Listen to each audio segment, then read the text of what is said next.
You've got to go ahead and roll.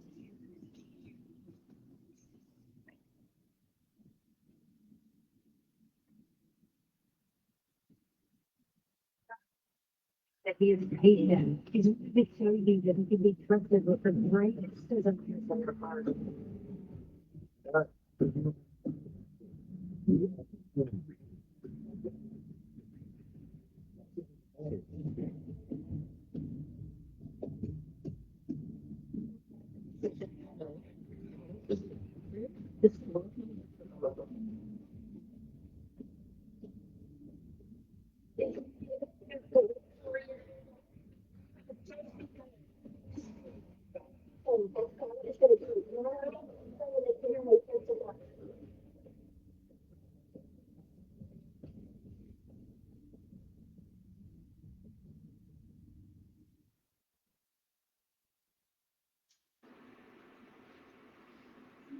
Yay!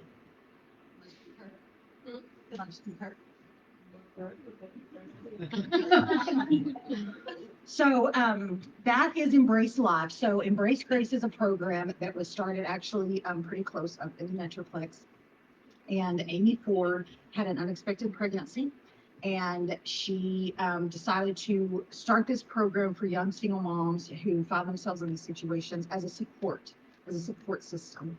She believes that when these ladies fall into this unexpected pregnancies and things like that, that the church should be the first place they come to for help. So we want to provide that support. Every year is, or every semester, it's a 20-week program. We do 2 different semesters. It's all different. We always have a great group of girls. And so we just want to, celebration and tell them how much we love them. So Norma and Kira will come on up. Let's, woo-hoo!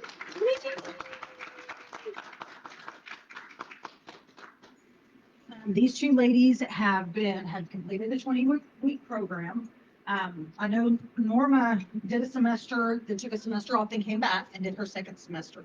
And then Kira has done since last year. So she's been in it for about a year now because she finished the 20 weeks. So we're just so glad to have them here. So we're going to start. I want you to introduce yourself and tell us a little bit about your kids, like how many you have, their ages. So I'm Norma. I have 3 kids. Romeo's 8, Xandria's 6, and Xavier just turned 4. Just turned 4, like 2 days ago. Just turned 4 yesterday. Yeah, yesterday. So, yeah. Are they good kids? Are they good kids? Yeah. They're good kids. They just don't use their listening ears sometimes, but they are good kids. All right, Miss Kara. I'm Kira. I also have 3 kids. Maxwell is 5 today. Oh. Yeah. Piper is 3. And then Miss Tammy just turned 1 last month. We're getting to be good kids. We're learning. Yeah, they're little, But they're little, and they're just now learning security. So we're getting there. So tell us a little bit about your testimony. So your life before you met Jesus, and these ladies, I think both of y'all knew Jesus before you started the program. Is that right? Right. Yes. But tell us a little bit about just your testimony, what he's done in your life. So I battled with addiction for years. Addiction and, relationships that were not healthy, things like that. My kids have, been removed several times, not just once, not just 2 times, several times. And when I finally found God, I finally just surrendered to God, I would say. God just kind of orchestrated everything in his time with people who I'd met. He just, basically asked me, are you willing to let go of these people who are not of me right now? So that way I can give you people who are that are my people. It's basically what he said, So it's just been, there's been trials through it, but nothing more than that's just been unbearable at the past. So he gave you a way to get through those trials. Yes, and Yes. people to like guide me, even when it's like there's just, I have so many people that are just, that God has sent me that, when I'm having this problem, I know who to contact. When I'm having this situation, like I know who to contact. So, just he's so smart. God's just so smart. Yes. Way smarter than I could ever be. So yeah. Kara, tell us a little bit about your testimony.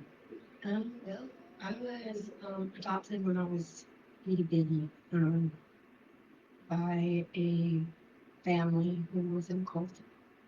And so growing up, I struggled with a lot of childhood abuse and then religious trauma.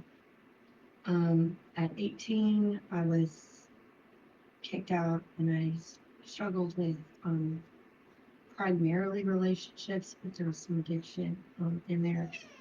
And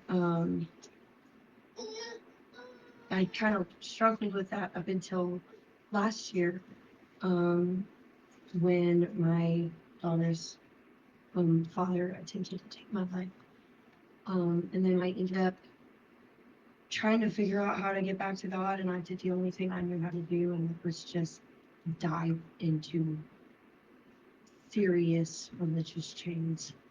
And then came to Gateway, and I met Brina through Embrace Grace, and just get those chains will come off, and I'm in I see Jesus in a much better light. Before even Embrace Grace, he was an angry God just waiting to snake me. And now I know him as not only my loving father, where I didn't have one, but a father for my children. Beautiful. So Ms. Holly couldn't be here today, but she did come up with a couple of questions, so I'm going to ask those. What was the last way, or like, what was the most unexpected way or thing that you got out of the program that, and how did it influence your approach to loss challenges? I would say mine was knowing that other moms are basically going through the same thing, especially single moms. They really know, even though the situation might be different, but really like we're all going through something.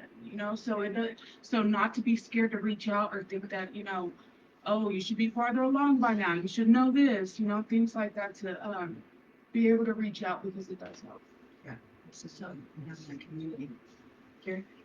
I think the biggest thing is that, well, yeah, I made mistakes, and that's how I have my children. My children aren't something to be ashamed of, and that God is not ashamed of me because I'm a single mom. So that's one of the big things, that I'm still somebody that He would die for. Awesome. All right, and then my question, what impact has this program had on you on how you navigate being a single mom? So mine would be in the first semester learning my identity in Christ. That had a lot to do with it, even though I have bad days and I'm not like, I'll never be perfect, but the days that I'm like, oh my gosh, I could have done that better. It's like, okay, that doesn't mean I'm a bad mom because I did that thing or didn't let them do that. So that's really one of the main things that I have learned to twist. You know what I mean? Like to that's probably not the word to use, but like to see the positive in it. Just because I made a mistake doesn't mean that I'm labeled a bad mom over what's happening in the situation. Awesome. Cheers. I think pretty similar, just learning to give myself grace. Yeah. Because it's not, parenting isn't easy for couples. So it's not going to be easy for a single mom either. So, even, I don't have to be ashamed of just meeting it. It's hard. I don't have to pretend to be, Miss got it all together. Because I'm not. And something that's so big with this is it is a support group, and so it is about community and making sure that these girls they have a support system not only with me and Tanya and Holly and the church, but they also meet each other. We've seen a lot of friendships developed out of this program. And it's a beautiful thing to see because then they get that support system. Um, so, you know, the thing is I've done this for several semesters now. Last semester was the first time that me and Holly, that Tanya wasn't doing it. In the past, me and Tanya had co-led it. And it's amazing how much God has taught me through this. And not only in like my spiritual walk with him and the opportunities to fellowship with these girls, not only that, but just things about being a single mom. I was a single mom when my kids were little, and if you've seen them, that was a long time ago. But I was a single mom, and while I can't change that now, and some of the things that I felt I did that weren't godly or that wasn't right, I can now teach that to my children. I can now do better with my grandchildren. So he has worked on me a lot through this program as well. So, we do focus on the single moms, but it's amazing what God will do when he puts you in these positions. Several years ago, I had prayed for ways to serve. I wanted to serve. Some weeks I would feel like I just, I work from home, y'all know, and so I feel like I was just sat at home all the time. And I was like, surely I could be doing something. And I'd been praying for ways to serve, and then that's whenever he spoke to Tanya, who spoke to me about becoming the leader of this program. So it's such a great way to serve and offer our testimonies and our experiences to these beautiful young ladies, and just love on the kids and let them know that they are loved. So we're so proud of you. Before we get to the gifts, I just want to welcome Victoria as well. She's one of our girls. She's only been through the first semester, so she's not finished yet, but she's expecting a little baby end of January, right? And next weekend we will be having a baby shower for her. That's one of the things that this program also does. We do the gifts for the single moms, but any single moms who come in pregnant, we will also throw in a baby shower. And so just wanted to welcome her, and I'm so glad that. All right, ladies. So I was doing writing my notes in my little notebook, and at the bottom of every page has a verse. And I didn't know what verse I was going to talk about today, and then God showed me this, and I was like, that's so perfect for today. So this is from Isaiah, one of the best books in the Bible, in my opinion.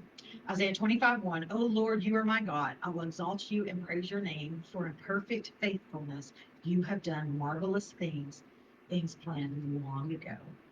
And in his faithfulness, he has done marvelous things in our lives. And these were planned long ago, before we ever made that first bad decision, before we ever stepped away from him. He had a plan for your life.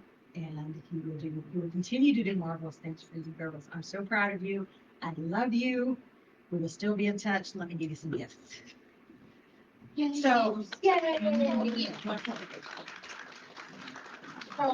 we have these certificates of completion. So just showing that you have completed the Embrace Life program. These are little, they're so cute. I found them at a dollar store, but it says give it to God, and they're little prayer tins. So they have a little notebook, a little pad and a little pencil in there, and you can like write your prayers down. And so it's just a little prayer box that I thought was cute. This is like a sweet poem, and it's just biblically about I am, the I ams that God tells us who we are in the Bible. And you are the daughter of the king. So we have those for y'all. This semester I cheated a little bit and just asked them what they needed, what they wanted. Sometimes we get group gifts, but what they needed. So what you told me you needed, you got. So after service, y'all can take those. And all right, and I guess that's it. All right, thanks, sweetie.